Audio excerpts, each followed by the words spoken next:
Dans le cadre du cours écotourisme du programme de technologie de bioécologie du Cégep de la Pocatière, les étudiants finissants devaient mettre sur pied 4 projets écotouristiques s'adressant aux citoyens. Pour aider à développer leurs projets, un partenariat a été créé avec Promotion Kamouraska et le Parc régional du Haut-Pays de Kamouraska. En fait, je voulais vraiment impliquer les acteurs locaux dans notre projet. Je voulais que, entre autres, Alexandre du Parc du Haut-Pays vienne nous présenter le territoire parce que les étudiants en bioécologie souvent viennent de l'extérieur. On a beaucoup de gens qui viennent de Québec, de Montréal, de Sherbrooke, d'autres régions, donc ils ne sont pas nécessairement à l'aise avec le territoire, surtout le Haut-Pays, qu'on connaît un petit peu moins. Donc ça, c'était le premier aspect de notre collaboration. On voulait présenter le territoire.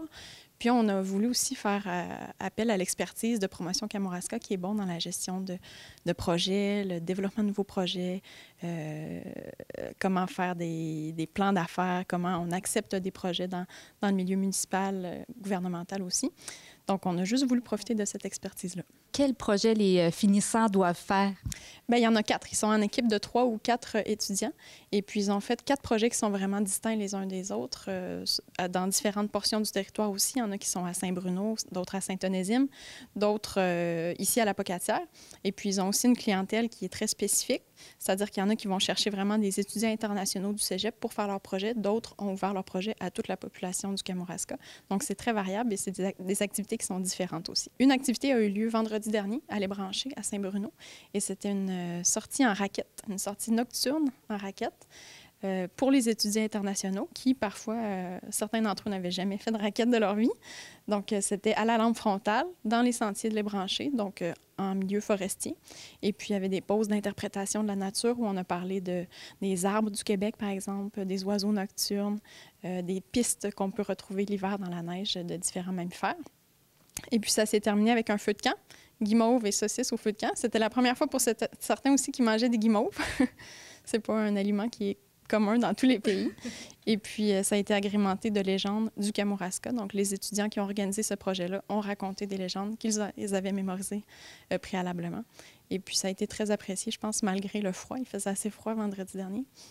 Donc, ça, c'était notre premier projet qu'on a présenté. Donc, il y en a un la semaine prochaine, samedi.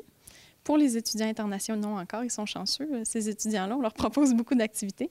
C'est ici, à la Pocatière, dans la montagne du collège. On va faire une boucle, une espèce de sentier d'interprétation où on va parler de la montagne, du collège, de la Pocatière, de l'histoire un peu du Québec. Et puis de la nature, donc qu'est-ce qu'on retrouve comme espèce d'arbres, d'animaux dans la montagne. Et puis ça va se terminer avec une partie de soccer sur neige. Donc on va faire 2 équipes, une partie amicale de soccer sur le plateau de la montagne, où les 2 équipes vont s'affronter dans la neige. Le 19 mars prochain, à Exworth, au sentier d'Exworth, c'est la fermeture de saison pour le ski de fond à Exworth. Et les étudiants ont profité de cette occasion-là pour présenter leur projet à la population. Donc, on se doute que déjà, il va y avoir plusieurs personnes et on espère que ces projets-là vont attirer encore plus de gens. L'activité dont je vais vous parler s'appelle l'Odyssée du trappeur.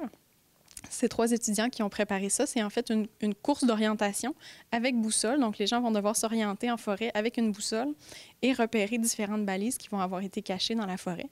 Et où est-ce qu'on a des petits textes de mise en scène de trappeurs et d'interprétation de la nature. Le projet que mon équipe et moi on va présenter va se dérouler dans les sentiers de Saint-Onésime d'Exworth le 19 mars prochain. Nous, on va aborder les termes par rapport aux adaptations de la faune et de la flore en hiver. Donc, on va vous parler des mammifères, des oiseaux, des espèces d'arbres et de champignons, comment est-ce qu'on peut concocter des recettes médicinales avec ça. Et bref, on va tout vous expliquer un petit peu quelles sont leurs adaptations et comment est-ce qu'on peut les observer pendant l'hiver. Donc, c'est une sorte de visite guidée dans la forêt. Oui, effectivement, ça va être une sorte de visite guidée en raquette, s'il y a assez de neige, comme il y en annonce, mais ça devrait être, admettons, une série de petits questionnaires et d'activités. Bref, un projet assez divertissant pour toute la famille qui va parler autant, comme je l'expliquais, de la faune et de la flore qui vont être présents dans cet habitat-là. Et le Parc régional du Haut-Pays de Kamouraska a beaucoup apporté au programme écotourisme. Quel était votre rôle dans ce partenariat? On espère leur avoir apporté beaucoup. On va voir les notes qu'ils ont à la fin de la session. En fait, le Parc régional a été interpellé au début. C'était vraiment pour pouvoir venir présenter le territoire aux étudiants de bioéco, particulièrement dans le cadre du cours écotourisme.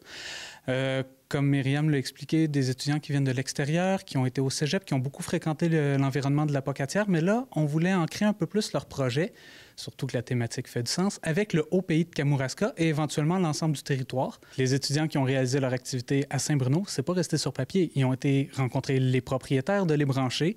Ils ont dû s'entendre avec pour une date, comment ils allaient faire leur promotion, comment que ça allait fonctionner sur le site.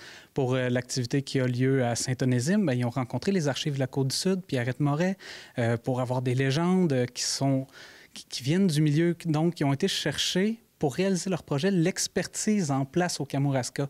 Et donc, on rajoute non seulement une dimension professionnelle, mais ancrée dans notre territoire.